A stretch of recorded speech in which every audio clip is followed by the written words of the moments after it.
अस्सलाम वालेकुम। First of all thank you very much Tauseef भाई कि आपने हमें अपना कीमती टाइम दिया और मैथमेटिक्स मीडिया प्लेटफॉर्म पे आके स्कॉलरशिप के हवाले से हमें गाइड करेंगे। So also thank you very much participants का कि जिन्होंने इस मीटिंग को ज्वाइन किया और जिस पर्पज़ के लिए हम मैथमेटिक्स मीडिया को चला रहे हैं कि ताकि लोगों को डिफरेंट जो है वर्ल्ड की अपॉर्चुनिटीज़ का पता चले। लाइक हम प्रीवियसली काफ़ी जो है वो स्कॉलरशिप पे सेशन जो है वो कर चुके हैं। जैसा कि लास्ट वीक हमारा जो है वो जर्मनी का स्कॉलरशिप पे।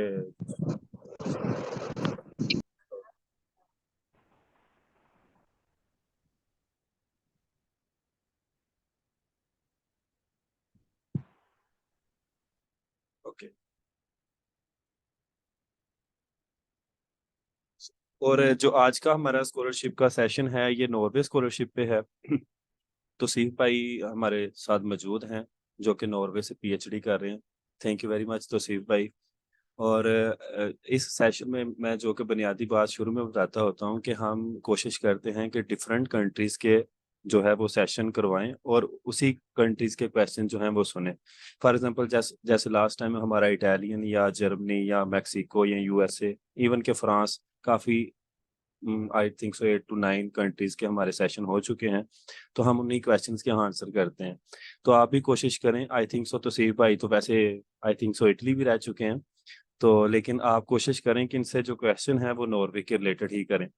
तो इनको इस चीज़ के बारे में काफ़ी जो है वो पता है नॉर्वे के बारे में। कोशिश करें कि जो आपका क्वेश्चन हो, एक शॉर्ट क्वेश्चन हो और दूसरा ये है कि नॉर्वे के रिलेटेड हो ताकि जो स्पीकर है उसको भी मुश्किल पेश ना आए और आपका क्वेश्चन भी जो है उसका हम आंसर दे सकें। सो आई थिंक सो तौसीफ भाई आपको स्टार्ट कर लेना चाहिए। आई थिंक सो काफ़ी टाइम हो गया। चलिए जी, thank you so much for inviting and thanks everyone for joining. तो सबसे पहले तो मैं अपना इंट्रोडक्शन करवा दूं कि मैं यहाँ नॉर्वे में एक यूनिवर्सिटी है, यूनिवर्सिटी ऑफ एग्दर, साउथर्न पार्ट में है नॉर्वे के, वहाँ से मैं पीएचडी कर रहा हूँ। और मेरी जो मास्टर्स थी वो इटली से थी। तो आज जो है वो बेसिकली मैं मतलब ओवरऑल जो जनरल क्वेश्चंस होते हैं कि नॉर्वे के में स्टडी के हिसाब से, यहाँ के रहने के हिसाब से, तो थोड़ा सा मैं आपको बताता चलूँगा ओवरव्यू। फिर आपकी ये जो अगर कोई स्पेसिफिक क्वेश्चंस हैं तो वो आप फिर पूछ सकते हैं। तो सबसे पहला क्वेश्चन जो अक्सर मुझे भी लोग लिखते हैं कि हम नॉर्वे आना चाह रहे हैं स्टडी के लिए, तो क्या प्रोसीजर है। तो ये काफी एक जनरल सा क्वेश्चन हो जाता है कि मतलब उसमें स्पेसिफिक्स आप आजकल तो आपको पता है कि इंटरनेट में आप जाके तो काफी चीजें सर्च आउट कर सकते हैं। तो यहाँ पे नॉर्वे में जो अगर आप बैचलर्स या मास्टर्स के लिए टारगेट कर रहे हैं तो अगर आप आपकी अगर एरास्मस की स्कॉलरशिप है या आपको कोई यहाँ की जो लोकल आपको स्कॉलरशिप मिली है फिर तो बेहतर है, क्योंकि यहाँ पे जो है ना इस ईयर से अनफॉर्चुनेटली उन्होंने यहाँ की नॉर्वेजियन गवर्नमेंट ने ट्यूशन फीस रख दी है, जो कि काफ़ी ज़्यादा एक्सपेंसिव है। डिपेंड करता है यूनिवर्सिटी पे, but around 24,000 euro per year यहाँ पे फीस है ना। तो बैचलर्स और मास्टर्स अगर आप इरेस्मस पे आ रहे हैं या अगर आपका कोई यहाँ की अगर आपको कॉम्पिटिटिव स्कॉलरशिप मिल जाती है फिर तो मैं रेकमेंड करूँगा नॉर्वे, क्योंकि अ, जो मतलब यहाँ पे जो एजुकेशन, क्वालिटी ऑफ एजुकेशन और बाकी जो चीज़ें हैं वो बड़ी मतलब बाकी अगर यूरोप से भी आप कंपेयर करो तो बेहतरीन है। तो ये अगर आप फाइनेंशियली इतना सपोर्ट कर सकते हैं लाइक, तो फिर आई थिंक बेटर ऑप्शन ज़्यादा ये है कि इंग्लिश स्पीकिंग कंट्री विजिट मतलब वहाँ का प्रेफर करें, ऑस्ट्रेलिया या न्यूजीलैंड हो गया। तो अगर आपको इरास्मस मिल जाती है या आपको कोई ऐसी स्कॉलरशिप जिस पे आप एक्सचेंज पे आ रहे हो तो फिर नॉर्वे को टारगेट किया जा सकता है। तो ये तो बैचलर्स और मास्टर्स मास्टर्स के लिए है। अगर आपकी कोई, क्योंकि यहाँ पे जो होती है ना लोकेशन होती है बैचलर्स या मास्टर्स के लिए स्पेसिफिक स्कॉलरशिप्स होते हैं डिपार्टमेंट के हिसाब से, वो आपको रिस्पेक्टिव जो यहाँ की यूनिवर्सिटीज हैं वहाँ से मतलब आप फाइंड आउट कर सकते हैं। लेकिन अगर आपने ओवरऑल कोई मतलब रीजनल बेस्ड स्कॉलरशिप नहीं होती जिसमें वो ज्यादा से ज्यादा स्टूडेंट्स को लें, तो ये हाईली कॉम्पिटिटिव होते हैं। फॉर एग्जांपल, अगर आपका कोई डिपार्टमेंट है कंप्यूटर साइंस, उसमें आप बैचलर्स के लिए अप्लाई करना चाह रहे हैं या मास्टर्स के लिए अप्लाई करना चाह रहे हैं, तो वो सिलेक्टिव 6 या 7 स्कॉलरशिप्स, लाइक 6 7 स्कॉलरशिप्स होंगी। तो वो मेरिट बनता है उस पे, तो वो अकॉर्डिंग टू मेरिट अगर आप अप्लाई कर रहे हो, जो कि काफी ज्यादा उसमें फैक्टर्स होते हैं, वो आपके ग्रेड्स और जो प्रीवियस एजुकेशन है वो सारी चीजें देखते हैं। तो बैचलर्स और मास्टर्स में जो प्रोग्राम्स हैं वो बैचलर्स में बहुत मतलब कंपेयर टू मास्टर्स आपको इंग्लिश जो टाट प्रोग्राम्स हैं वो उनकी फ्रिक्वेंसी कम है, जबकि मास्टर्स में मोस्टली आपको इंग्लिश स्पोकन जो कोर्सेज हैं वो आपको मिल जाते हैं। अगेन वेरी करता है यूनिवर्सिटी पे कि वहाँ पे इंग्लिश जो आपकी रिक्वायरमेंट है, जो इंग्लिश प्रोफिशिएंसी जो आपका सर्टिफिकेट वो आइल्स मांगते हैं या इंग्लिश प्रोफिशिएंसी से चल जाता है, तो ये डिपेंड करता है। बट अगेन क्योंकि स्कॉलरशिप्स की बहुत ही लिमिटेड है, अगर जो डिपार्टमेंटल वाइज जो स्कॉलरशिप्स है, तो अगर आप को कोई एक्सचेंज या इरास्मस या इस तरह की कोई स्कॉलरशिप मिल जाती है, तो वो जो है ना आप अवेल करें। तो नॉर्वे के हिसाब से ये ठीक है। अच्छा, मेनली जो, क्योंकि मैं खुद यहाँ पे पीएचडी में आया हूँ, तो मेनली मेरा जो फोकस्ड है वो यहाँ पे, अगर आप मास्टर्स आपने कंप्लीट की हुई है, आपके पास 18 years ऑफ एजुकेशन है, तो आप यहाँ पे जो है पीएचडी के लिए अप्लाई कर सकते हो। अब इसमें जो इनका पीएचडी के लिए आपने सबसे पहले क्या करना होता है, वो तो ओवरऑल जनरल कहीं भी आप अप्लाई करो तो आपने पहले अपनी एक प्रोफाइल तैयार करनी है, एक जनरल, उसमें आपके जो डॉक्यूमेंट्स वगैरह आ जाएंगे, आपके आपकी सीवी हो गई, आपका कवर लेटर हो गया, आपका मोटिवेशन लेटर हो गया, आपका रिसर्च प्रपोजल हो गया। उसके अलावा जितने भी आपके एजुकेशनल डॉक्यूमेंट्स हैं, आईटी डॉक्यूमेंट्स हैं, एक्स्ट्रा जो आपके पास डॉक्यूमेंट्स हैं, पब्लिकेशंस हैं, उसके अलावा अगर आपके पास इंग्लिश प्रोफिशिएंसी के जो सर्टिफिकेट्स हैं, तो वो सारे आपके पास होंगे। उसके अलावा आपने फिर जाके ना रिस्पेक्टिव जो यूनिवर्सिटीज की वेब मतलब इनकी नॉर्वे का ये फायदा है कि एक ही जो पोर्टल बना हुआ है ना पीएचडी के लिए, वो मैं शेयर भी कर दूंगा, yob.norge.no, JOBBNORGE.no। तो वहां पे आप जाके तो कीवर्ड जो भी आपका एरिया ऑफ इंटरेस्ट होगा रिसर्च का, आप वहां पे जाके वो कीवर्ड्स आप वहां पे देंगे, तो वो जितनी भी रिस्पेक्टिव पोजीशंस आ रही होंगी, तो वो वहां पे आपको शो हो जाएंगी। तो इसमें फायदा ये है कि आप एक दफा वहाँ yob.norge.no पे जाके आप अपनी प्रोफाइल बनाएं, वहां पे आप अपने सारे जितने भी डॉक्यूमेंट्स वगैरह हैं वो आप अपलोड करें। उसमें यही जो डॉक्यूमेंट्स मैंने आपको बताए ये जनरल ही होंगे। तो जैसे ही कोई पोजीशन आपको आपके जो एरिया ऑफ इंटरेस्ट के हिसाब से आपको आती है, तो आप जो है ना वो प्रोफाइल ऑलरेडी आपके पास सेव्ड होगी, तो आप उसकी बेस पे आप अप्लाई कर सकते हो। जस्ट आपने क्या चेंज करना है, आपने वो रिसर्च प्रपोजल, मोटिवेशन लेटर और वो यूनिवर्सिटीज की जो भी चीजें हैं, तो आई थिंक ये नहीं यहाँ पे, क्योंकि आप सबको भी पता होगा कि कोई भी अगर आप फंडेड पोजीशन लेते हो, तो ये नहीं होता कि एक ही पोजीशन के लिए आप अप्लाई करो तो वो आपको एट द एंड रिजल्ट आ जाए। आई थिंक आपको मल्टीपल ऑप्शंस रखने पड़ते हैं, क्योंकि जब मैं अपने पीएचडी के लिए मैं पीएचडी पोजीशन फाइंड आउट कर रहा था, तो मैं मल्टीपल पोजीशंस के लिए मैंने नॉर्वे में अप्लाई किया था।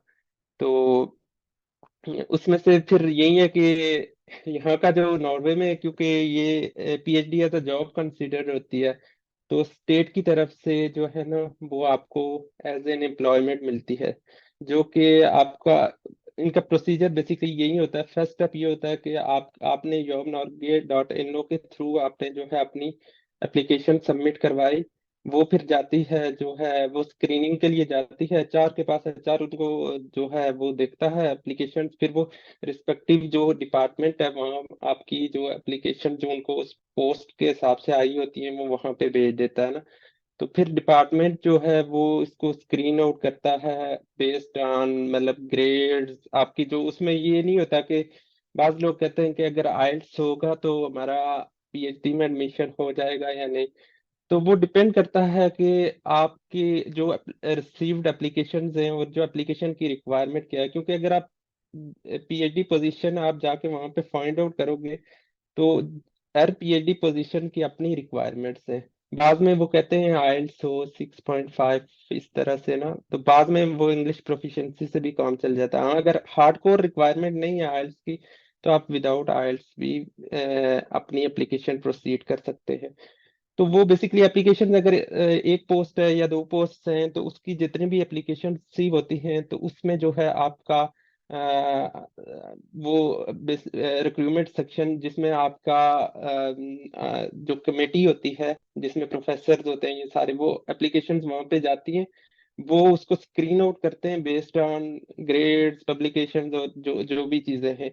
तो अगर लेट्स सपोज एक पोजीशन के लिए आपने अप्लाई किया, उसमें उनको रिसीव हुई लेट्स सपोज 50 जो एप्लीकेशन रिसीव हुई है ना, तो उसमें से वो देखेंगे कि हम कौन से टॉप जो 10 to 15 जो एप्लीकेंट्स हैं, जो कि इस पोजीशन के हिसाब से अलाइन करते हैं, उनको वो फिर इंटरव्यू के लिए बुलाते हैं। और वो किस बेस पे एप्लीकेशन को देखते हैं कि आपकी आपकी जो ऑफ कोर्स जो लास्ट आपके जो ग्रेड्स होते हैं वो तो मैटर करते ही करते हैं, लेकिन आप जिन चीजों को इम्प्रूव कर सकते हैं उनमें आपकी आपका एक मोटिवेशन लेटर, आपका रिसर्च प्रपोजल, और जो है ना मतलब अगर आपके पास कोई इंग्लिश प्रोफिशिएंसी का सर्टिफिकेट है या एक्स्ट्रा सर्टिफिकेट्स हैं, पब्लिकेशंस हैं, तो इन चीजों को वो एक्स्ट्रा मार्जिन करके फिर इंटरव्यू के लिए बुलाते हैं ना। सेकंड राउंड जब इंटरव्यू का होता है, उसमें फिर यही होता है कि आपके एक पैनल बैठता है वहाँ पे, जो रिक्रूटमेंट का आपके प्रोफेसर भी होते हैं, जो आपके प्रोस्पेक्टिव जो सुपरवाइजर्स होते हैं। अगर एक सुपरवाइजर है, दो हैं, जो भी है वो बैठते हैं, एक दो प्रोफेसर होते हैं, एचआर के बंदे होते हैं, मैनेजमेंट के बंदे होते हैं। तो वो फिर आपसे पोजीशन से रिलेटेड जो है ना वो क्वेश्चनिंग वगैरह करते हैं। तो अगर आपका वहाँ पे इंटरव्यू मतलब वो तो अगर इंटरव्यू उन्होंने ले लिया और उसके बाद फिर आपका वो 10 to 15 डेज डिपेंड करता है अगेन, तो वो आपको फीडबैक करते हैं ना कि आपका आपकी सिलेक्शन हुई है या नहीं। और वो सेकंड इंटरव्यू के लिए भी आपको कॉल कर सकते हैं। तो ये एक रिक्रूटमेंट का प्रोसीजर था कि मतलब अगर आपको पीएचडी एज अ पीएचडी आपको आप कैसे एप्लीकेशन को प्रोसेस कर सकते हो और क्या स्टेजेस आते हैं। तो बेसिकली यहाँ पे जो पीएचडी है वो एक मैंने जैसे आपको बताया कि एक फुली फंडेड पोजीशन है, तो गवर्नमेंट पे स्केल के हिसाब से होती है। तो आई थिंक अराउंड 5,000 यूरो आप कह सकते हो कि आपको ग्रॉस इनकम आती है पर मंथ। और उसमें से नेट इनकम टैक्सेस वगैरह काट के तो आपका 3,000 जो भी है, तो वो अराउंड 3,000 यूरो आपको आपको पर मंथ आपके अकाउंट में ट्रांसफर हो जाते हैं। तो इसमें यही है कि जो भी डिपार्टमेंट्स हैं वो यही जो वेबसाइट है jobnorge.no, उसमें जाके आप देखोगे कि अपने हिसाब से कि कीवर्ड से आप सर्च कर सकते हो कि कौन सी पोजीशन जो है ना आपको सूट करती है, और वो उस हिसाब से आप जो है ना सर्च आउट कर सकते हो कि मतलब जो भी आपके आपके जिसमें आप रिसर्च करना चाह रहे हो। तो ये था इसमें स्कॉलरशिप, क्योंकि नॉर्वे में जो पीएचडी पोजीशन है ये एक फुली फंडेड पोजीशन है, तो कोई स्कॉलरशिप तो पीएचडी यहाँ पे मतलब मोस्टली जो है वो आपको फुली फंडेड ही मिलती हैं। तो लेकिन इसका ये है कि थोड़ा सा जो प्रोसेस है वो कॉम्पिटिटिव है। उसमें आपको थोड़ा वर्कआउट करना पड़ेगा, अपने जो आपके जो डॉक्यूमेंट्स हैं, आपका जो रिसर्च प्रपोजल है, आपकी जो स्टेटमेंट है, पर्सनल स्टेटमेंट है, और जो बाकी जो डॉक्यूमेंट्स हैं। तो ये इस हिसाब से बाकी ओवरऑल जो नॉर्वे है वो यहाँ काफी एक्सपेंसिव है रहने के हिसाब से, बट अगेन यही है कि इनकम भी आपकी उतनी होती है कि इजीली आप जहाँ यहाँ पे रह सकते हो। और आप जो है ना अगर आप पीएचडी के लिए स्पेशली आते हो, तो आपके जो है ना आप सेव भी कर सकते हो अगर आप सिंगल हो। अगर आप विद फैमिली आते हो तो फिर भी मतलब आप अच्छे से रह सकते हो जो विद इन गिवन अमाउंट। तो उसके अलावा यहाँ पे जो वेदर का है वो काफी ज्यादा है, मतलब ठंडा है, अभी से सर्दियां शुरू हो गई हैं। Like I am in jacket sweater. तो बाकी यही है कि 2 3 मंथ्स का समर रहता है, बाकी मोस्टली आपको जो है ना विंटर ही आप जो है एक्सपीरियंस करते हो। तो ये एक ब्रीफ सा मतलब ओवरव्यू था। अगर आपके कोई स्पेसिफिक क्वेश्चन है तो वो आप पूछ सकते हो, क्योंकि बैचलर्स और मास्टर्स के लिए मैंने ऑलरेडी बता दिया कि यहाँ पे इतनी ज़्यादा उस हिसाब से अपॉर्चुनिटीज़ नहीं है, क्योंकि लास्ट ईयर तक तो यहाँ पे ट्यूशन फी नहीं थी। बट रिसेंटली उन्होंने यहाँ पे ट्यूशन फी गवर्नमेंट ने सेट किया, जिसकी वजह से इंटरनेशनल स्टूडेंट्स के लिए, खासतौर पे जो लोग पाकिस्तान से आ रहे हैं, उनके लिए फाइनेंशियली काफी मुश्किल है। तो उनको तो मैं मतलब ऐसे नहीं रिकमेंड करूंगा कि विदाउट, अगर आपको कोई स्पेसिफिक स्कॉलरशिप नहीं मिली हुई डिपार्टमेंट की या एरasmus प्रोग्राम पे आप नहीं आ रहे, तो वो उससे आपका फिर यहाँ पे सरवाइव करना मुश्किल हो जाएगा। क्योंकि ऑन एवरेज यहाँ पे जो आपके मंथली एक्सपेंसेस हैं वो अराउंड 1200 to 1500 यूरोस हैं। अगेन वो डिपेंड करता है कि आपका लाइफस्टाइल क्या, आप शेयरिंग में रह रहे हो, आप सिंगल रह रहे हो, सिंगल अपार्टमेंट है या जो भी। बट अराउंड 1200 to 1500 यूरोज आपके वो हो जाते हैं। और एज अ स्टूडेंट आपको अलाउ होता है 20 आवर्स आप पर वीक जॉब कर सकते हो। तो ये था। बट अगर आप पीएचडी के लिए टारगेट करते हो तो ये one of the best countries में से आता है, नॉर्वे। और टेक्नोलॉजी, इनोवेशन और इस हिसाब से ये काफी ऊपर है। तो ये आई थिंक ये ओवरऑल जो चीजें हैं वो हैं। अगर आपने कोई स्पेसिफिक क्वेश्चन पूछना है तो वो आप पूछ सकते हैं। तो सेम भाई आई थिंक सो आपको थोड़ा सा वीजा हम्म। प्रोसेसिंग के बारे में थोड़ा सा बता दें एक्सेप्टेंस लेटर पाकिस्तान वगैरह से। के लिए। Just one moment please. थोड़ा सा वीजा प्रोसेसिंग के बारे में बता दें नॉर्वे की, उसके बाद हम क्वेश्चन ले लेते हैं। अच्छा जी। वीज़ा का यही है कि आप अगर आप बैचलर्स या मास्टर्स के लिए आप अप्लाई कर रहे हो, आपका एडमिशन हो गया है, तो इसमें एक और चीज़ थी कि आपने ब्लॉक्ड अमाउंट आपने जो है ना, I think it's around 15 to 20 thousand euros. तो वो आपने इतनी जो है ना ब्लॉक्ड अमाउंट आपने जमा करवानी होती है बैंक में। बट वीज़ा रेशो आपकी जो है 100% है। वीज़ा आपका मतलब आप अगर जो फुलफिल कर रहे हो उनकी जो रिक्वायरमेंट्स हैं, आपका एडमिशन हो जाता है। और जो बैंक स्टेटमेंट आपने यहाँ के जो ब्लॉक अकाउंट में आपने अमाउंट ट्रांसफर कर दी है, तो जो वीजा रेशियो यहाँ की 100% है। अगर आप पीएचडी पोजीशंस के लिए अप्लाई कर रहे हो तो मोस्टली यूनिवर्सिटी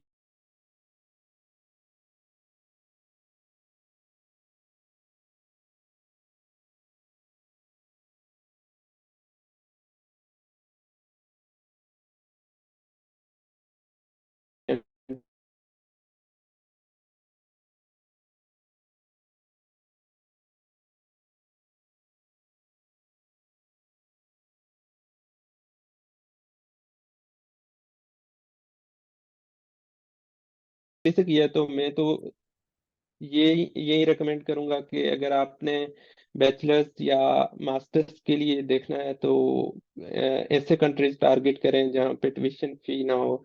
लाइक इटली हो गया, जर्मनी हो गया।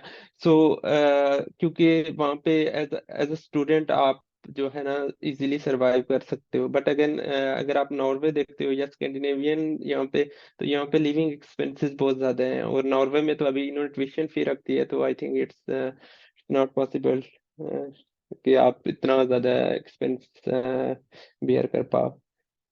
तो ये चीजें हैं। अस्सलाम वालेकुम। जी वालेकुम अस्सलाम। तो सी भाई, मैं मोहसिन बात कर रहा हूँ। मैं पीएचडी स्टूडेंट हूँ पाकिस्तान में। सही से। हाँ, अच्छा। लास्ट ईयर मैंने विजिट किया था नॉर्वे यूनिवर्सिटी ऑफ बर्गन को एज अ रिसर्चर ना, 3 माह के लिए हमारा था टूर। तो सही। अभी मैं अप्लाई कर रहा हूँ नॉर्वे में काफ़ी यूनिवर्सिटीज़ में।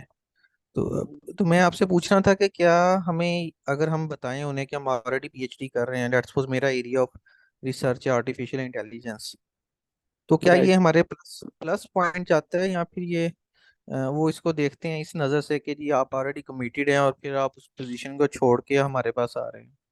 अच्छा, इसमें ये है ना कि आप जो है उनको क्या वैलिड रीजन दे रहे हो कि आप मतलब किस वजह से मूव करना चाह रहे हो ना। अगर आप उनको ये कहते हो कि मैं यहाँ पे कोई जिस तरह से मैं आप पर्सनली एक फ्रेंड को जानता हूँ, उसका रिसेंटली यहाँ नॉर्वे में हुआ है। वो भी पीएचडी कर रहा था, बट उसने ये नहीं था शो करवाया कि मैं पीएचडी कर रहा हूँ। उसने कहा था मैं एज अ रिसर्च असिस्टेंट यहाँ पे इस प्रोजेक्ट पे काम कर रहा हूँ। तो वो उस प्रोजेक्ट से इंस्पायर हुए यहाँ की जो टीम थी। बट अगेन यही है कि आपको एक सॉलिड रीजन आपको चाहिए कि अगर आप वहाँ पे पीएचडी कर रहे हो तो वो पीएचडी आप क्यों छोड़ रहे हो। आपको क्या यहाँ पे जो इनका फर्स्ट इंटरव्यू होता है बेसिकली वो ये नहीं होता कि प्योरली आपका टेक्निकल इंटरव्यू या आपके जो स्पेशलाइजेशन एरिया है वहां से होगा। उसमें ये क्वेश्चंस भी वो आपसे पूछते हैं कि आप मतलब टीम के साथ कैसे हो, आप किस तरह टीम में कोलैबोरेट करते हो या जो भी चीजें हैं।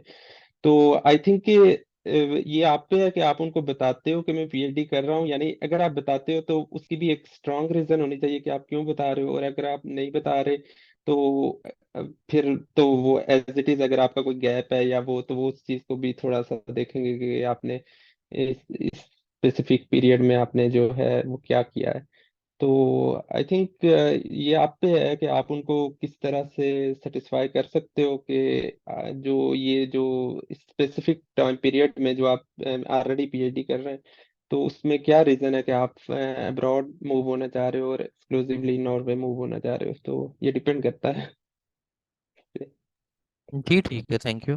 No worries. ओके। तो हुकुम सर। जी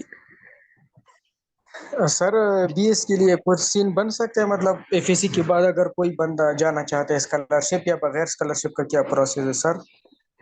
तो स्कॉलरशिप का तो मैंने आपको बताया कि नॉर्वे में तो स्कॉलरशिप बीएस लेवल पे बहुत मुश्किल है। इनके जो मोस्टली कोर्सेज हैं बीएस लेवल में वो इंग्लिश में नहीं है ना, वो इनकी अपनी नॉर्वेजियन लैंग्वेज में थर्ड ईयर जाके इनका इंग्लिश में होता है। तो वो अगर आप बाहर से आ रहे हो लाइक पाकिस्तान से तो वो आपके लिए मुश्किल हो जाता है। और फिर इनकी जो स्कॉलरशिप्स हैं तो वो भी बहुत ही स्पेसिफिक, लाइक वो सारे इंटरनेशनल जो भी स्टूडेंट्स हैं आउट ऑफ नॉर्वे उनके लिए हैं, तो वो हाईली कॉम्पिटिटिव हो जाते हैं कि उसमें से मतलब आप अगर आई डोंट से कि मतलब बंदा अचीव नहीं कर सकता, बट अगेन बहुत ज्यादा टफ कंपटीशन होता है। तो ये तो स्कॉलरशिप नॉर्वे में हो गया। अगर विदाउट स्कॉलरशिप आप नॉर्वे बैचलर्स के लिए अप्लाई करते हो तो अगेन आपको 24,000 euro per year, around 24,000 very करता है यूनिवर्सिटी पे। तो वो इतना आपको पे करना पड़ेगा। तो अगर आप फाइनेंशियली इतना स्ट्रांग हो तो आई वुड रिकमेंड कि आप किसी इंग्लिश स्पीकिंग कंट्री, जो प्योरली इंग्लिश स्पीकिंग कंट्री हो, लाइक न्यूजीलैंड हो गया, ऑस्ट्रेलिया हो गया या इवन यूएस हो गया, तो वो वाले कंट्रीज जो है आप ट्राई करें। और बाकी अगर आप बैचलर्स के लिए देख रहे हैं तो आई वुड से कि इटली ऑप्शन आपके लिए अच्छा है। वहाँ पे ट्यूशन फी नहीं है और वहाँ की रीजनल स्कॉलरशिप होती है वो मिल जाती है। बस थोड़ा सा वीज़ा का आजकल प्रॉब्लम चल रहा है एम्बेसी में। तो ये है इसमें। अस्सलाम वालेकुम सर। वालेकुम सलाम जी। सर एग्रीकल्चर के बारे में पीएचडी की क्या अपॉर्चुनिटीज हैं, उनके बारे में गाइड करें।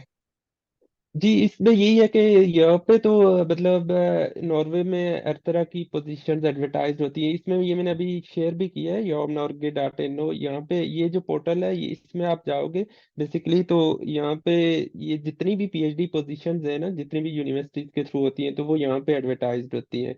इन्होंने ये सिंपलिसिटी के लिए एक ही पोर्टल बनाया हुआ है ना। तो इस पे जाके आप अपनी प्रोफाइल बनाओगे, उसमें आप अपने सारे जितने भी डॉक्यूमेंट्स हैं वो सारे ऐड करोगे। और फिर वहां पे एक सर्च बार आएगी जिसमें आप अपने कीवर्ड लिखोगे, सर्च करो आपका रिसर्च एरिया जो है ना एग्रीकल्चर में कोई आगे जो भी स्पेसिफिक है।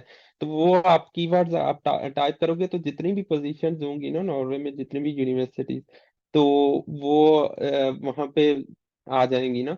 तो वो उस हिसाब से फिर आप अप्लाई कर सकते हो। मतलब वो उस पोजीशन में आप जाओगे तो वो आपको बता देंगे कि इस पोजीशन का जो है ना क्या रिक्वायरमेंट है उसमें, इंग्लिश प्रोफिशिएंसी की क्या रिक्वायरमेंट है, कौन कौन से डॉक्यूमेंट्स चाहिए, क्या चीज़ें। तो वो प्रोसीजर उसमें लिखा होता है। क्योंकि यहाँ नॉर्वे में मैंने जैसे पहले बताया कि ये job as a job count होती है पीएचडी। तो वो आपको एक रिक्रूटमेंट प्रोसीजर होता है उसके थ्रू पूरा जाना पड़ता है। तो फर्स्ट स्टेप यही है कि आप ये जो पोर्टल है इस पे जाएं, यहाँ पे जाके आप सर्च करें और जो आपको पोजीशन आप अपने हिसाब से कोई भी एरिया, अगर आपका जिस तरह से मेरा आर्टिफिशियल इंटेलिजेंस है तो मैं एआई लिखूंगा ये जो सर्च बार है, तो वो जितनी भी पोजीशन नॉर्वे में होंगी तो वो इसमें आ जाएंगी ना। फिर आप वो स्पेसिफिक पोजीशन में अगर आप आगे कोई रीइंफोर्समेंट लर्निंग पे कर रहे हो, आप कंप्यूटर वीएन पे कर रहे हो या कोई भी जो भी है स्पेशलाइज्ड एरिया, तो उससे फिर आप देख सकते हो कि वो कितना पोजीशन आपको सूट करती है और आपकी कितनी ग्रिप है और आपकी जो स्किल्स हैं वो उसके साथ कितना मैच होती हैं। फिर आप वो उस पोजीशन के लिए अप्लाई करो। और इसमें मैं यही रिकमेंड करूंगा कि आप मल्टीपल पोजीशंस के लिए आप अप्लाई करो, क्योंकि आपको नहीं पता होता कि मे बी आपका हो जाए, वो डिपेंड करता है, काफी ज्यादा फैक्टर्स होते हैं, एक सब्जेक्टिव चीज है। तो इसका बेसिकली पीएचडी का यही है कि ये जो पोर्टल है इस पे आपको जाके ना तो पोजीशंस का देखना पड़ेगा। बाकी कोई क्वेश्चन अगर? अस्सलाम जी वालेकुम सलाम। वालेकुम। अच्छा सर, मैं पीएचडी इन फिजिक्स के लिए अभी हंटिंग कर रहा हूँ। राइट। सो अभी जिस तरह चाइना हो गया, जापान हो गया, या ऑस्ट्रेलिया हो गया, यूएस हो गया, उसमें मतलब एक गवर्नमेंट स्कॉलरशिप अनाउंस होती है ना एनुअली। तो क्या नॉर्वे में भी इस तरह की एज सच कोई स्कॉलरशिप है? नहीं, नॉर्वे का तो मैंने आपको बताया कि यहाँ पे जितनी भी पीएचडी पोजीशंस है ये फुली फंडेड ही होती हैं, ये एक job as a job count होती है अभी ये चीज मैंने मेंशन करनी थी कि जैसे ही आप यहाँ पे नॉर्वे में आप 3 ईयर का पीएचडी पूरा करते हो तो वो आपको यहाँ पे आपको पीआर भी यहाँ की मिल जाती है, क्योंकि आपने 3 साल का टैक्स पे किया होता है। अब जिस तरह से अगर मैं पर्सनली अपना बताऊं तो मुझे जो पर मंथ जो रिसीव होते हैं वो अराउंड 5000 यूरोज, अगर आप यूरो में कन्वर्ट करें, ग्रॉस अमाउंट। बट जो मेरे आफ्टर डिडक्शन ऑफ टैक्स जो मेरी अमाउंट आती है वो 3000 यूरोज आती है बैंक में। तो वो 2000 बेसिकली आपका जो टैक्स में जा रहा होता है।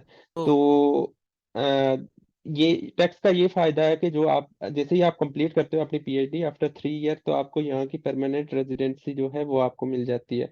तो इसमें आपको ये सारी जितनी भी पोजीशंस है ये फुली फंडेड ही है। तो ये बेसिकली एक गवर्नमेंट की तरफ से हुआ है। यहाँ पे जितने भी पीएचडी वो फुल टाइम एम्प्लॉय हैं। और जो है स्टेट सेलेक्ट करती है कि जो है ना आपकी कितनी सैलरी सेट सेट होनी चाहिए। तो इसमें प्रोफेसर के पास ऐसा खुद कुछ नहीं आती, क्योंकि मुझसे अक्सर जो एप्लीकेट्स हैं वो ये क्वेश्चन करते हैं कि अगर हम प्रोफेसर को डायरेक्ट अप्रोच करें या कुछ इस तरह से ना, तो यहाँ नॉर्वे में प्रोफेसर जो सुपरवाइजर है वो उसकी डायरेक्ट इतना उसके पास जो है ना अथेंटिसिटी नहीं होती कि वो मतलब आपको आपकी पोजीशन को करे। वो यही आपको बताएगा कि ये आप जाके इस पोर्टल पे अप्लाई करें और जो है ना इसके थ्रू आप करें। तो जितनी भी पीएचडी पोजीशंस हैं नॉर्वे में वो फुली फंडेड हैं, गवर्नमेंट लेवल पे ये सारा कुछ। ये यहाँ पे इनकी जो प्राइवेट सेक्टर भी है गवर्नमेंट भी ये स्पॉन्सर करते हैं, डिफरेंट प्रोजेक्ट्स होते हैं। जिस तरह से मेरी खुद की जो पीएचडी है ये अभी काफी ज्यादा यहाँ की जो कंपनीज हैं वो इसमें इन्वॉल्व है, तो बेसिकली फंडिंग वहां से आती है। तो इसका यही है। बट इसमें ये थोड़ा सा आपको वर्क करना पड़ेगा, अपनी प्रोफाइल को आप किस तरह से बेहतर बना सकते हो और जो है ना क्या आपकी जो रिक्वायरमेंट्स है रिलेटिव पोजीशन की। अच्छा सही अस्सलाम है। वालेकुम सर। अस्सलाम वालेकुम। अस्सलाम वालेकुम सर। जी वालेकुम सलाम। सर मेरा सर मैं क्वेश्चन ये है कि पोर्टल पे अप्लाई करने के लिए क्या प्रोफेसर से एक्सेप्टेंस लेना जरूरी है, जैसा कि चाइना वगैरह और जापान वगैरह के लिए जरूरी होता है? नहीं, इसमें ये है कि आपको एक्सेप्टेंस की बिल्कुल जरूरत नहीं पड़ती। जैसे मैंने मेंशन किया कि ये टोटली जो है ना डिपेंड करता है कि आपकी प्रोफाइल जो है ना वो सेवरल स्टेजेस के थ्रू जाती है, जिसमें आपके रिक्रूटमेंट वाले जो बंदे होते हैं एचआर के बंदे वो भी चेक करते हैं। उसके बाद फिर प्रोफेसर वो टेक्निकल डिटेल्स देखते हैं, वो सारा कुछ। लेकिन अगर आप जिस पोजीशन के लिए अप्लाई कर रहे हो तो बेसिकली जो पोजीशन एडवर्टाइज्ड होती है वहां पे दिया होता है कि आपके जो सुपरवाइजर कौन होंगे इस पोजीशन के। तो आप उनसे कांटेक्ट कर सकते हो पहले कि ये मैं एप्लीकेशन अपनी jobnorge.no जो ये जो पोर्टल मैंने शेयर किया है इसके थ्रू जो है मैं सबमिट करवा रहा हूँ, तो आप प्लीज इसको कंसीडर कीजिएगा। तो वो सुपरवाइजर या से जो भी हो सका तो वो अगर मतलब विलिंग हुआ तो वो उसको थोड़ा इंडोर्स कर देगा। बट वो टोटली अकेले वो डिसीजन नहीं ले सकता। ये पूरी जो टीम होती है यहाँ पे जो कमेटी बैठती है वो उस चीज को कैटर आउट करती है। अस्सलाम वालेकुम जी सर। वालेकुम मास्टर्स के लिए है अपॉर्चुनिटी स्कॉलरशिप की? मास्टर्स के लिए मतलब अगर वो आपको यही है कि आपको स्पेसिफिक यूनिवर्सिटीज में की वेबसाइट पे जाना पड़ेगा, वहां पे जो है ना जो भी डिपार्टमेंट है उसकी उसमें वो स्कॉलरशिप्स ऑफर होते हैं, लाइक 3 या 4 5 डिपेंड करता है ना। लेकिन वो यही है कि यहाँ पे आके बहुत मुश्किल है। लास्ट ईयर तक तो बहुत इजी था क्योंकि पाकिस्तान से भी स्टूडेंट्स आ रहे थे, डिफरेंट कंट्रीज से, लेकिन अभी से इन्होंने जो है ना फीस वगैरह रख दी है, तो वो आई वोंट रिकमेंड कि मतलब आप इतने ज़्यादा एक्सपेंस पे करके तो आप यहाँ पे मास्टर्स करने आओ। बट अगेन अगर आपका इरेस्मस हो जाता है या आपकी कोई एक्सचेंज प्रोग्राम हो जाता है, तो उसके लिए आप आ सकते हो यहाँ पे। क्योंकि इवन अगर आप यहाँ पे पार्ट टाइम जॉब भी करते हो, ये जो कि 20 आवर्स पर वीक आपको अलाउ होती है, फिर भी वो आप अपने लिविंग एक्सपेंसेस ही आप जस्ट फुलफिल कर पाओगे। ट्यूशन फी यहाँ की बहुत ज़्यादा है, तो वो उसके लिए एक अच्छी खासी सेविंग होनी चाहिए।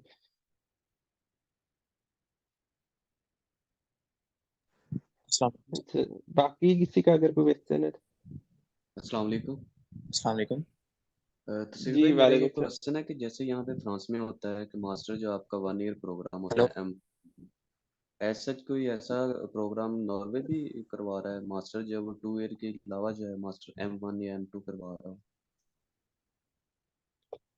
जी, नॉर्वे में यही है कि मतलब जो बाहर से अगर कोई इस तरह का आपका अगर किसी के साथ इनकी कोलेबरेशन हुई हुई है, जिस तरह से एक साल जो है फ्रांस में हो गया, एक साल नॉर्वे में हो गया, इस तरह से चीजें। बट एक्सक्लूसिवली मतलब नॉर्वे यहाँ से मतलब इस तरह का कोई मेरे इलम में नहीं है कि कोई इस तरह का डिग्री प्रोग्राम ऑफर करता हो कि जो कि एक साल यहाँ पे और एक बाहर का हो ना। और आई थिंक अगेन यही है आई कि थिंक फिर भी सो नॉर्वे काफी एक्सपेंसिव है जैसा कि मिलता है। तसीफ भाई, आई सॉरी। थिंक सो आप क्वेश्चन समझ नहीं पाए।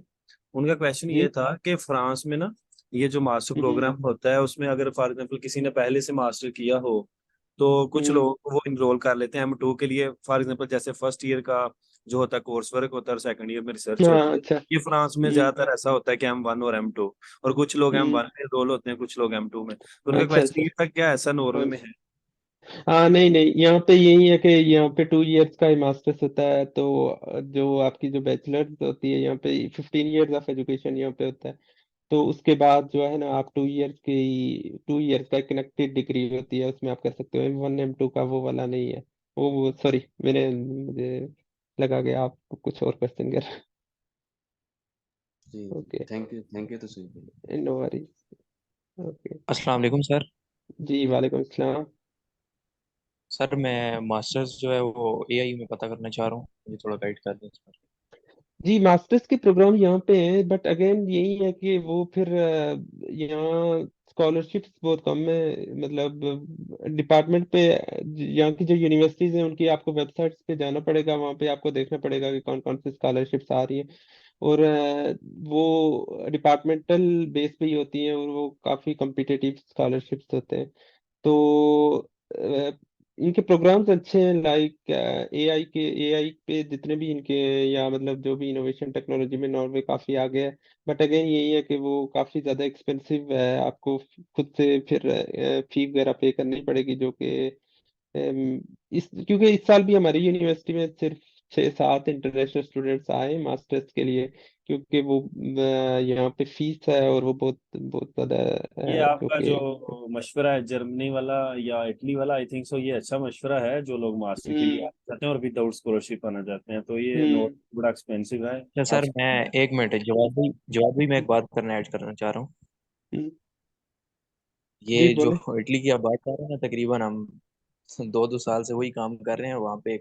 हाँ, कोई वो अपॉइंटमेंट नहीं है, बस वो वैसे ही हमारे काम है। इलम में है, वो हमारे इलम में है। आप सही कह रहे हैं, वो भी सही बात है। तो वो ऑप्शन एक्सप्लोर करने की मेरे नहीं ख्याल की जरूरत है स्टूडेंट को। वो ऐसी टाइम आपका टाइम वेस्ट है। आप कम से कम जहाँ पे कुछ पे करके चले जाएं वो ज्यादा बेहतर है, ना कि इस चक्कर में हम बैठे रहेंगे चले वहां पे कुछ फीस अगर नहीं होगी।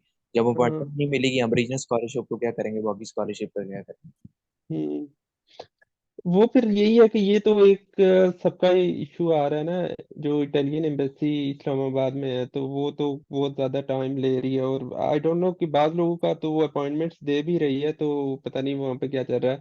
बट ये है कि अगर आप इतनी ज्यादा फीस दे के, तो मैं यही रिकमेंड करूंगा कि आप फिर ऑस्ट्रेलिया चले जाओ, यूएस चले जाओ, या न्यूजीलैंड चले जाओ। वहाँ पे आई थिंक ज्यादा अपॉर्चुनिटीज है कि कंपेयर टू यूरोप, अगर आप इतना ज्यादा वो करके आओ। अच्छा, बाकी किसी का अगर कोई क्वेश्चन है तो पूछ सकते हैं। एक्चुअली जो लोग हमजा जी अस्सलाम वालेकुम सर। हेलो वालेकुम सलाम। सर, यूके जी जी बोले। के हवाले से बता दें, वहाँ मास्टर के लिए कंपटीशन ज़्यादा है स्कॉलरशिप के लिहाज से, इसके हवाले से बता दें। यूके का तो मुझे इतना आइडिया नहीं है क्योंकि मैंने सच खुद तो वहाँ पे जाके नहीं स्टडी किया या उस हिसाब से, बट यही है कि वहाँ पे भी फीस वगैरह जो है ना मतलब वो काफ़ी ज़्यादा एक्सपेंसेस आपके आ जाते हैं। तो अगर आप इतना फाइनेंशियली अगर आप इतना स्ट्रांग हो कि आप पे कर सकते हो वहाँ पे ट्यूशन फी, तो आप कर सकते हैं। आई थिंक कि वहाँ पे चांसेस होते हैं। अगेन वो डिपेंड करता है कि आपकी प्रोफाइल, आप कौन सा कॉलेज, आप कौन सी यूनिवर्सिटी टारगेट कर रहे हो। बट मिनिमम जो है ना वहाँ पे भी फीस जो है वो अराउंड 15 to 20,000 पाउंड जो है ना पर ईयर आपको वो चार्ज करते हैं। वहाँ पे स्कॉलरशिप अपॉर्चुनिटीज कम है क्योंकि वहाँ पे बहुत ज़्यादा ट्रैफिक है। यार कोई यूके मतलब जानता है तो उस हिसाब से फिर है। बट अगेन मुझे इतना आइडिया नहीं है क्योंकि मैं खुद यूरोप में ही ज़्यादा रहा हूँ। सर, जर्मनी और इटली के अलावा आप क्या प्रेफर करेंगे? क्योंकि जर्मनी में इतना सर्वाइव नहीं करते ना, कि मतलब लोग ज़्यादातर इंग्लिश पे ध्यान देते हैं, तो जर्मनी के लिए लोग जर्मनी सीखते हैं। तो ऐसी कोई कंट्रीज होगी जो जर्मनी और इटली के अलावा आप प्रेफर करेंगे कि हाँ मास्टर फुली फंडेड स्कॉलरशिप के लिए अप्लाई कर सकें? जर्मनी में तो ये भी है कि मतलब इंग्लिश भी बोली जाती है, ये नहीं है कि इटली में थोड़ा सा इशू है कि वहाँ पे लैंग्वेज का थोड़ा सा बैरियर है। बट जर्मनी में आप जो है इंग्लिश बोलते हैं वहाँ पे आप कर सकते हो। इसके अलावा मतलब आप अगेन डिपेंड करता है कि आपको अगर कहीं की स्कॉलरशिप मिल जाती है, एरास्मस मिल जाता है या तो वो तो आप नो डाउट कि आप ले सकते हो, उसमें तो आपको देखने की जरूरत नहीं है कहीं से भी। अगर आपको फुली फंडेड स्कॉलरशिप मिल जाती है या आपको एचईसी की स्कॉलरशिप मिल जाती है या कोई और स्कॉलरशिप जो भी है।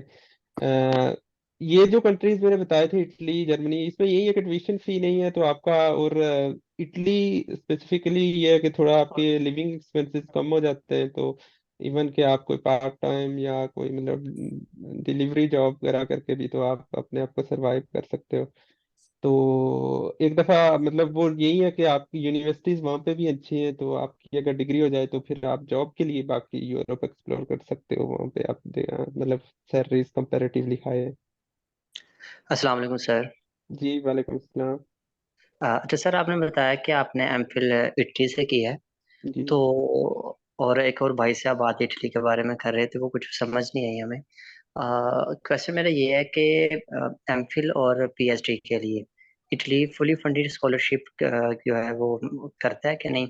और सेकंड ये कि क्या उसका नाम है, नॉर्वे का तो आप बता रहे हैं कि लिविंग कॉस्ट बहुत ज़्यादा है, तो फिर बंदा एमफिल जो है वो इटली से करके जिस तरह आपने नॉर्वे मूव किया इस तरह कर सकता है। और इटली में जो है वो पास में जो रेशो है इसकी एडमिशन की, वो एज कम्पेयर जी। टू नॉर्वे कैसे है? अच्छा जी। क्योंकि ये अगेन यही डिपेंड करता है ना कि आपकी कितनी यहाँ पे नॉर्वे में एडमिशन, तो यहाँ पे थोड़ा सा कंपटीशन बढ़ जाता है। बट रिसेंटली क्योंकि इतने इंटरनेशनल स्टूडेंट्स ने अप्लाई नहीं किया तो ये एक्सेप्टेंस दे रहे थे इवन बैचलर्स मास्टर्स। बट इतनी ज़्यादा फीस दे के कौन आएगा खासतौर पे पाकिस्तान से, तो वो फिर कंपटीशन जो है ना वो कम हो जाता है, तो ये एक्सेप्टेंस इनकी बढ़ जाती है। इटली में ये है कि इटली में एक्सेप्टेंस वो दे देते हैं। अगेन वही इशू आ जाता है वीजा का, जो कि लोगों की इनरोलमेंट्स प्री इनरोलमेंट्स तो हुई होती हैं, बट वो फाइनल इनरोलमेंट के लिए जो वीजा का जो प्रॉब्लम है वो स्टिल वहाँ पे है। और वहाँ पे भी इटली में जो अगर आपने वो ग्रुप्स भी ज्वाइन किए होंगे स्कॉलरशिप नेटवर्क, वहाँ पे भी वो अक्सर वो दिया होता है उन्होंने कि सबसे ज्यादा जो पाकिस्तानी आए पीएचडी के लिए वो इटली में आए हैं। तो इटली में आई थिंक 1200 जो है ना आपको 1250 या समथिंग अराउंड दिस वो आपको पे करते हैं पीएचडी के लिए। और मास्टर्स के लिए रीजनल स्कॉलरशिप होती है जो कि आपको आपका जस्ट उसमें आपका गुजारा हो जाता है, लाइक लिविंग, और वो एकोमोडेशन भी आपको दे देते हैं। वो डिपेंड करता है कि आप आपका वीजा ऑन टाइम मिला है और आप जो जो भी चीजें कर रहे हो। तो आई थिंक कि मेरे नज़दीक तो यही है कि अगर आप मास्टर्स के लिए आ रहे हो तो टारगेट करो ऐसा कंट्री जहाँ पे ट्यूशन फीस ना हो। और बाकी जारी बात है थोड़े मसले मसाइल ये वीज़ा के और इन चीज़ों का थोड़ा सा इशू। और जो सर ये लास्ट चीज़ मैंने ये पूछनी थी कि मैंने ये सुना है कि जो है वो इटली इसमें अगर स्कॉलरशिप आप लग जाती है तो वो वहाँ पे जाके एक टेस्ट लेते हैं, उसके बाद आपका स्टेटमेंट लगता है या अकोमोडेशन वगैरह देते हैं। इससे पहले आपको 1 माह 2 माह या 3 माह आपको अपने जो है खर्चे पे रहना पड़ता है। तो क्या ये बात ठीक है या कोई और सिनारियो है? नहीं, इसमें डिपेंड करता है कि आपका एडमिशन कौन से प्रोग्राम में हुआ है। पास प्रोग्राम्स जो इटली में हैं, वहाँ वो सब्जेक्टिव टू द टेस्ट होते हैं, उसके लिए आपको टेस्ट पास करना पड़ता है। तो बेसिकली आपको प्री एडमिट तो कर देते हैं, बट आपने वो एक टेस्ट होता है वो यहाँ पे आके, वो डिपेंड करता है कि किस प्रोग्राम में किया है। लेकिन मोस्टली जो प्रोग्राम्स हैं उनमें आपका अगर एडमिशन हो गया है तो आपको वीजा मिल गया है, तो आप आके यहाँ पे इनरोल कर सकते हो। बाकी यही है कि स्कॉलरशिप की जो तो डेट्स होती है ना, लाइक जिस तरह अभी नेक्स्ट वो रीजन पे डिपेंड करता है कि आप कौन से रीजन में इटली में आपने अप्लाई किया है। तो वो स्पेसिफिक टाइम पीरियड होता है कि 2 मंथ्स के लिए एप्लीकेशन ओपन होती है, फिर वो 1 मंथ 1.5 मंथ आपका लगता है कि वो उसमें जाके ना आपको अनाउंस करते हैं कि आपकी स्कॉलरशिप हुई है या नहीं। तो तब तक तो आपको अल्टरनेटिव ऑप्शन देखने पड़ते हैं ना। एक चीज यहाँ पे मैं बताता चलूं कि अक्सर लोग ये कहते हैं कि हम आइल्स दे नहीं दे सकते ये वो, और इस हिसाब से बाज लोग कहते हैं फीस बहुत ज्यादा है। तो आई थिंक कि अगर आप बाहर के मुल्कों को टारगेट कर रहे हो तो ये चीज थोड़ी सी आप जहन में रखो कि इतने एक्सपेंसेस तो आ ही जाते हैं। मतलब आप बाहर निकलोगे थोड़ा टाइम लग जाता है, और बाज़ों का चीजें स्मूथली नहीं जा रही होती कि आपने देखना ही देखना है कि हमारा जो है ना वो इतना स्कॉलरशिप हो जाएगा, फौरन से हो जाएगा। तो वॉस्ट के लिए भी रेडी रहना चाहिए आई थिंक। तो ये चीजें काफी, इसमें फैक्टर से कोई भी चीज स्मूथली नहीं जा सकती।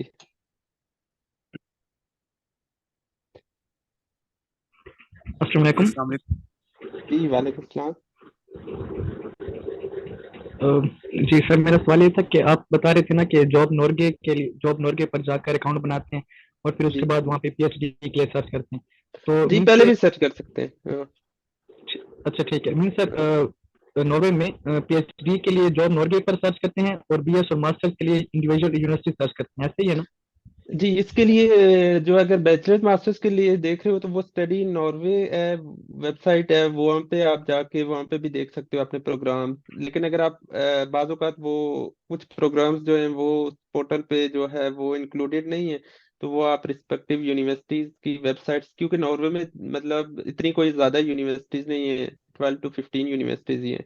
तो वो आप यूनिवर्सिटी की जो है ना स्पेसिफिक वेबसाइट पे जाके आप देख सकते हो। बाकी ये जो यॉब नार्गे, जो अगर आप पीएचडी के लिए टारगेट कर रहे हो तो ये आप जरूरी नहीं है कि आप प्रोफाइल बनाओ, आप जाके वहाँ पे अपना जो भी आपका एरिया रिसर्च है उससे रेलेवेंट आप कीवर्ड वहाँ पे डालो, तो वो जितनी पोजीशंस होंगी ना तो वो आपकी आ जाएंगी एडवर्टाइज। हाँ, अगर आप अप्लाई करना चाह रहे हो किसी स्पेसिफिक पोजीशन जो आपको इंटरेस्ट वो आपकी डेवलप हो रही है, तो वो उसके लिए आप जो है ना वो पोजीशन आप पहले चेक करें, उसकी रिक्वायरमेंट चेक करें, तो वहां से फिर आप ऑनलाइन अप्लाई कर सकते हो। जी। अच्छा। आई थिंक सो आपने और काफी क्वेश्चंस को कवर कर दिया है। जी मेरा लास्ट सवाल ये था कि सर ये एक्सेप्टेंस आई थिंक सो काफी लोगों ने अपने आप को अनम्यूट किया था। जी, आपने बोला है कि आपका लास्ट क्वेश्चन था, जी पूछें। जी मैं ये क्या पूछ रहा था कि ये एक्सेप्टेंस किस बेस पर करते हैं, सीजीपीए बेस पर या इंटरव्यू लेते हैं और उसके बेस पर? तो सेफ भाई आप ना, हेलो। अच्छा, सॉरी। Okay, okay. तो ये मैंने बताया था आपको कि यहाँ पे नॉर्वे में बेसिकली आपका जो रिक्रूटमेंट जो प्रोसीजर होता है वो 2-3 स्टेप्स होते हैं ना। एक फर्स्ट स्टेप तो यही होता है कि वो आपकी जो आपने फर्स्ट करो, आपने जो ये जॉब नॉर्वे के थ्रू आपने अप्लाई कर दिया, आपने अपनी एप्लीकेशन सेंड कर दी।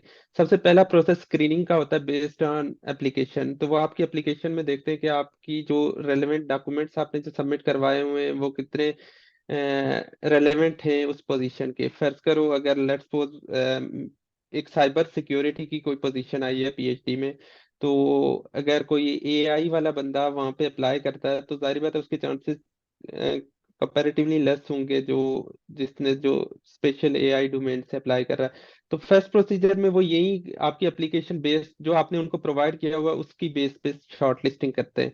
तो उसकी बेस पे जो शॉर्ट लिस्ट करके तो वो आपको नेक्स्ट इंटरव्यू के लिए कॉल करेंगे।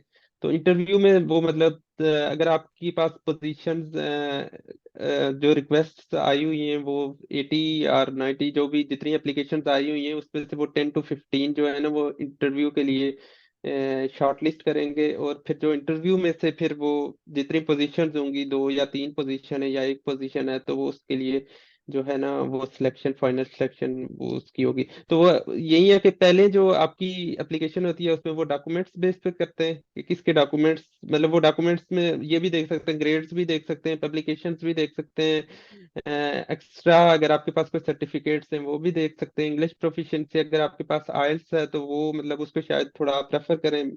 और उसके बाद जो है वो फिर इंटरव्यू में आपकी जो टेक्निकल स्किल्स हैं, आपकी जो मैनेजमेंट स्किल्स हैं, आपकी जो जॉब रिलेटेड स्किल्स हैं वो उसको एनालाइज करेंगे, तो उस बेस पे आपकी फिर फाइनल सिलेक्शन वो करते हैं।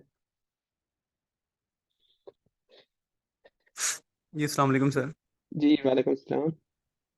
सर मैंने एमएससी केमिस्ट्री की है, पाकिस्तान से हूँ मैं। अच्छा। तो नेक्स्ट मैं आगे सर नॉर्वे में एमफिल या पीएचडी के लिए अप्लाई करना चाह रहा हूँ। हम्म। आपकी 16 ईयर्स ऑफ एजुकेशन है अभी? जी सर, एमएससी केमिस्ट्री सर, आप समझते हैं एमएससी केमिस्ट्री? मतलब बैचलर्स आपका 2 साल का था एंड देन 2 ईयर नहीं for sir, MS? BSc BSc अलग से थी। जी जी ऐसे ही बीएससी हम्म अलग से थी, फिर एमएससी अलग से। हम्म। जी वही जी यही सिक्स। है कि फिर आप एमएस के लिए अप्लाई कर सकते हो, बट वो चीज़ें मैं पहले ही डिस्कस कर चुका हूँ कि एमएस के लिए यहाँ पे इतनी ज़्यादा अपॉर्चुनिटीज मास्टर्स के लिए नहीं है। तो इट्स बेटर कि आप किसी दूसरे कंट्री से मास्टर्स करो और फिर पीएचडी के लिए यहाँ पे आप टारगेट कर सकते हो, क्योंकि यहाँ पे फाइनेंशियली आपको मतलब ट्यूशन फीस है बैचलर्स और मास्टर्स प्रोग्राम के लिए, तो जो कि थोड़ी हाई हो जाती है। ठीक ठीक। हम्म। तो सर ये कौन सी कंट्री में, जर्मनी में या इटली में, कौन सी कंट्री बेस्ट रहेगी? मतलब ट्यूशन फीस जो इटली में भी नहीं है और जर्मनी में भी नहीं है, बाकी यही है कि वो रीजनल स्कॉलरशिप्स आप देखने पड़ेंगे आपको, और थोड़ा सा हर कंट्री के जारी बात है प्रोज एंड कॉन्स होते हैं। अगर आप इटली जा रहे हो तो वहाँ पे यही है, लैंग्वेज बैरियर ज्यादा है, जॉब्स मिलना मुश्किल है, डिलीवरी की जॉब्स आप कर सकते हो। जर्मनी में ये है कि थोड़ा सा वो इंग्लिश भी बोलते हैं तो वहाँ पे आपको थोड़ी सी जॉब अपॉर्चुनिटीज हो जाती है। बट यही है कि इटली में रीजनल जो है ना स्कॉलरशिप्स भी मिल जाते हैं अगर आप वहाँ की जो डॉक्यूमेंट्स वगैरह हैं वो फुलफिल करें। जर्मनी का मुझे ऐसा खुद का एक्सपीरियंस नहीं है, बट वहाँ पे भी मतलब ये है कि ओवरऑल लाइफ वहाँ पे ज़्यादा अच्छी है, आगे अपॉर्चुनिटीज आपके लिए ज़्यादा हैं। एग्जैक्टली मैं खुद तो जर्मनी रहा हूँ 6 मंथ। तो जर्मनी एक अच्छा कंट्री है, ये सही कह रहे हैं तो सी पाई के वहां पर मैं तो स्पेशली रहा भी बर्लिन में हूँ जो कैपिटल है। तो जी वहाँ इंग्लिश बोली जाती है, तो जॉब अपॉर्चुनिटी भी है अगर आप मास्टर के लिए जाना चाहते हैं। और वहाँ पर ये सबसे बड़ी बात ये है कि एजुकेशन जो फी है वो 0 है। तो आपको जॉब अपॉर्चुनिटी भी मिल जाती है, आप 20 आवर काम करें साथ आप जॉब कंटिन्यू कर सकते, सॉरी अपनी स्टडी कंटिन्यू कर सकते हैं। ये आपके लिए एक अच्छी अपॉर्चुनिटी है जर्मनी। मैं तो रिकमेंड करूंगा इटली। अगर जर्मनी की अपॉइंटमेंट भी आपको मिल जाती है, अगर आप इटली और जर्मनी को कंपैरेटिवली देखें तो फिर जर्मनी बेस्ट है इसके हिसाब से।